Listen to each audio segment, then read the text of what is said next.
We have seen also that developing countries have been assuming leadership roles in terms of global economic governance. China's self-identity as a country is still as a global South country, right? China sees itself as South-South cooperation has been on the rise. We have seen increasing trends of The cooperation. International Monetary Fund predicts that by 2030, countries in Global South will make up 60% of the world's GDP. As the global economy undergoes a profound transformation, many nations in the Global South are calling for reforms to a global governance system that has struggled to address pressing challenges. Rising inequality, insufficient action on climate change, and a projected failure to eradicate poverty have highlighted the system's shortcomings. Can developing countries amplify their voices on the global stage? And what's the Global South's vision for the world's future? In this episode, I spoke with Yasmin Scali from Sputnik, Brazil, to explore these questions. It's Sunday, November 24th. So, Yasmin, how many Global South countries have you been to before?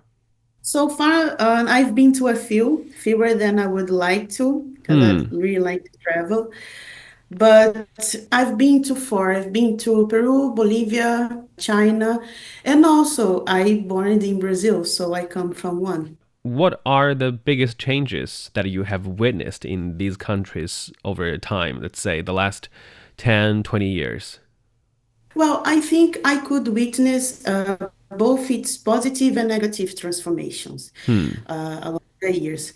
Regarding positive, I believe that these countries they took few more steps into development, especially in terms of infrastructure and technology. However, like even answering you this, I have to highlight that we still have a lot of work to be done. A lot. But yes, we have more highways, we have more technology, we have more schools. We are on the way, but we still have a lot to do. Another advance that I find notable in these countries, especially nowadays, is the growing perception of their own value. So it seems to me that there is an impulse to recognize the state with more autonomy and sovereignty, like a real progress for countries that, like until recently, they were used to receive orders or somehow follow a guide that people put to them subjectively, especially those in Latin America and Africa. So I see this change. I see this progress of more self-esteem, more awareness of the power they have. In the other hand, like in a more negative perspective, even with this development, what I see, like China is an exception, but those the other ones that I mentioned, is that poverty has increased, especially after the pandemic. But I would like to emphasize that I don't think this is just something happening only in the global south countries. Right. The cost of living has increased exponentially all over the world. But for these countries that they were already facing great difficulties, the impact was and is much greater, much bigger.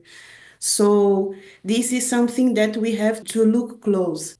The world's economy doesn't seem to be smooth sailing in recent years, as there has been protectionism, rising inequality, and inflation and the cost of living, as you brought up.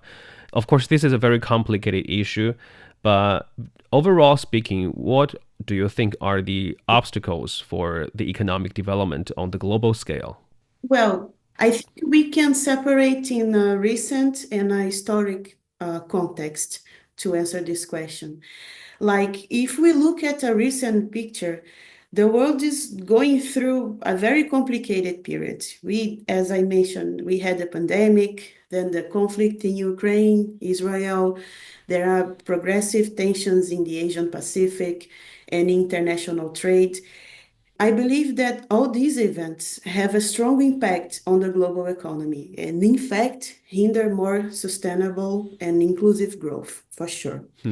But if we look like at a historical context, that are two classic problems that are still very pressing the economy of several countries, especially those in the global south, which is the concentration of income and a financial system that benefits developed countries over developing ones. Plus, I could add that having just a single currency that is valid for negotiations is not good for everyone. International monetary hegemony favors a system that makes those who are already doing well grow. They grow, they have prosperity, but those who need to grow, they stay in the same place. So many developing countries or global south countries, they have been on the track of playing a larger role in the world's economy. Many of them have been calling for the restructuring of the global governance systems, which are claimed to be skewed towards the traditionally dominating economies. And is the global governance system outdated? Like, do global south countries have the justification to call for its reform? Certainly, they are outdated. We're talking about organizations like the World Bank and World Trade Organization and the International Monetary Fund. All these organizations, they have their origins in the 1940s. Hmm. And until this day, they have not undergone any reform. So they stopped in time. And they stopped in time like just benefiting half of those countries and leaving a large portion of the world out. So these issues are totally connected to the necessity of reform of these institutions, for sure. And one of the prominent unresolved issues around the world is hunger and poverty, which the UN Agenda 2030 is projected to fall short. And this year, Brazil initiated the Global Alliance during the G20 summit. And Chinese President Xi Jinping has spoken highly of this initiative, this alliance, and that also as early as 2016, when G20 was held in Hangzhou, China also put forward a very similar vision. What has drawn the focus from China and Brazil to this issue of poverty? Well, like first, the fact that they have this issue at home. Both in Brazil have a history of difficulties and poverty. So when we have something like next to us, we became more sensitive. And secondly, I believe that the fact that both governments, Chinese and Brazilian, we are naturally more connected to the collective good. Both President Lula and President Xi Jinping they put in their leadership the awareness that real progress is shared. So this can make them look at this issue with more intimacy, with more care, and be aware that that will guide us to prosperity, like in a global scale. Hmm. So I think that this leadership, they have this awareness. As we spoke earlier, that the world is expected to fall short on the UN Agenda 2030 in eradicating extreme poverty. And China actually accomplished this target 10 years early and lifted tens of millions of its population out of poverty. Is there any lesson that the world can learn from China's experience in dealing with and handling poverty issue? For sure. But I think before learning a lesson, the world really needs to recognize this and accept it. Then they will be ready to learn. Because it's quite impressive that a country lifts almost 800 million out of poverty and still not be recognized for it. So generally, when we talk about China, all that comes to the front is the geopolitical issues and competition and what we as journalists see every day. But the fact is that we have to look to the fact that 40 years ago, China was totally different, was facing many challenges for its population. And then only in 4 decades, the country reached a better common life. But these facts, like they receives minimal attention. But do we are we aware of what is 40 years in the history of mankind? This is nothing. Like 40 years, if we look to the whole history of the world, is nothing. So it was a really big step. It was a really big achievement. And from my point of view, this is the real case of success. I am enthusiastic about all the advances we had so far in terms of humanity, technological progress, medicinal discoveries. But what is the point? Like, we soon maybe we will send the man to Mars, we will reach another planet. But what is the point of it if millions in the world still don't get the essential for our existence, which is food? Hmm. So, this it's completely crazy to not take care of us and heal us before we planned to go to other planets. So once the world, I believe, recognize the importance of this achievement from China, it can begin to learn the lesson that is not through hunger and poverty that the world will progress. It is through people being fed and having the capital to manage their lives. So once they understand these lessons, the world will be more open to hear what China wants to say about how the country achieves this goal. Hmm. And apart from G20, the past 2 weeks also saw COP29 taking place in Azerbaijan. And on climate issues, China and Brazil have been working together on solar energy, wind power, clean energies, and satellites for monitoring the Amazon rainforest. But with Trump reclaiming the White House, the global effort against the climate issues seems quite pessimistic, which is one of the most concerning problems to global South countries. How important it is that developed countries contribute to the climate agenda, and will global South countries be able to achieve a sustainable future just single-handedly? Well, I believe we'll be able to reach single-handedly, but not now, like not right away, because to achieve a sustainability agenda on a large scale will require great efforts from my point of view, both internally and externally. Definitely developed countries, they have to help because if we look to the history of pollution in the world, they are polluting the world like much more than the developing countries. We Hmm. don't even have industry, the infrastructure we should have to do so much pollution. So yes, but one thing I like to point out is that many times when we talk about this topic of green agenda and a more sustainable future, we mention just the technology that is needed, the equipment. But I believe that part of this sustainability is having also the population aware of what they need to do, that aware that they need to do their part too. Like this green education is as necessary as high technology for renewable energy, for example. And this awareness is quite important because sometimes also we have the tools, but we don't have the conscience. I Hmm. see this a lot here in Portugal. And we have all the possibilities to recycle the garbage, for example, but I do see that the population, they don't separate. They have all the structure to do so, but they don't do. They still choose to throw all the garbage together. This is just an example.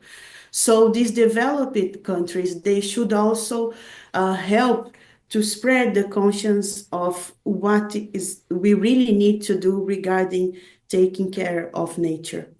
President Xi Jinping, he went to Brazil last week and he met with President Lula.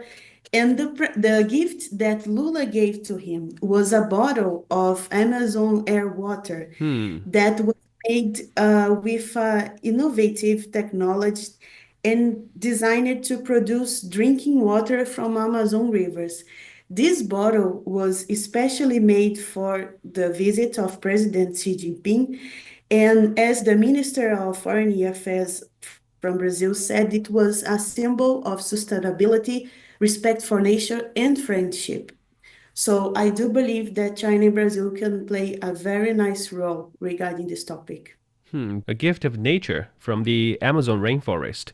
And right after the G20 summit, President Xi continued his state visit to Brazil, which he was welcomed with a grand ceremony and a Brazilian musician performing the classic Chinese song My Motherland in the Chinese language. And interestingly, last year in April, the Brazilian song, correct me if my pronunciation is wrong, Novo Tempo, which in English means new time, was also played in Lula's visit to China. So President Xi's visit to Brazil this year has seen the two countries lifting their relations to a higher level. Do these two countries share a similar vision on the future of Global South, and what can they achieve together? Definitely, definitely. Like in both countries, the presidents and their respective members of government, as I said before, they are aware of the collective, of the importance that, like, just as my own family needs to be happy, so should the families of my neighbors. And this makes the countries that like get more attached to each other in the and to search for, how can I say, paths to grow the global south. This is the main thing because it's from this awareness that what both countries seek in the international arena with organizations like BRICS, for example, among many topics is the polar world and the South and South cooperation. So together, China and Brazil has totally the potential to advance significant initiatives that can strengthen the role and influence on the global south. Like with the representation they have, I believe, for example, both can lobby for reforms, as we were talking about, and like reforms in the United Nations Security Council or in financial institutions, for example. They also can enhance together trade relations among global South nations, with Brazil providing agriculture and energy resources, and China offering infrastructure and technology. So yes, this friendship that is a real friendship. I've been to Beijing last year, and I could see that even in the other side of the world, we have some similarities. We have a kindly way to talk with people, more sweet behavior, and this counts also. Usually we talk a lot about geopolitics and economy, but what moves the Chinese and the Brazilian people? What moves us is to know that every nation needs to shine. Every nation has a reason to exist. And this collective good point of view that we have just will make us to build a better future for the global south and the world, all the world, I think. Thank you very much for your time, Yasmin. Yeah, thank you so much for receiving me. This year marks 50 years of diplomatic relations between China and Brazil. As two of the largest developing nations, stronger ties between China and Brazil not only serve the mutual interests of both countries, but also help amplify the voices and priorities of the global South. A world with more diverse voices will be a world that is more stable, inclusive, and equitable. That brings us to the end of this episode of Deep Dive. If you enjoyed what you just heard, don't forget to follow us on your podcast platforms. Just search for Deep Dive. You can also leave a comment to let us know what you want to learn about China and beyond. This episode is brought to you by me, Li Yunqi, and my colleagues Zhang Zhang and Qi Zhi. Special thanks to Sputnik Brazil reporter Yasmin Scali. I'll see you in the next one.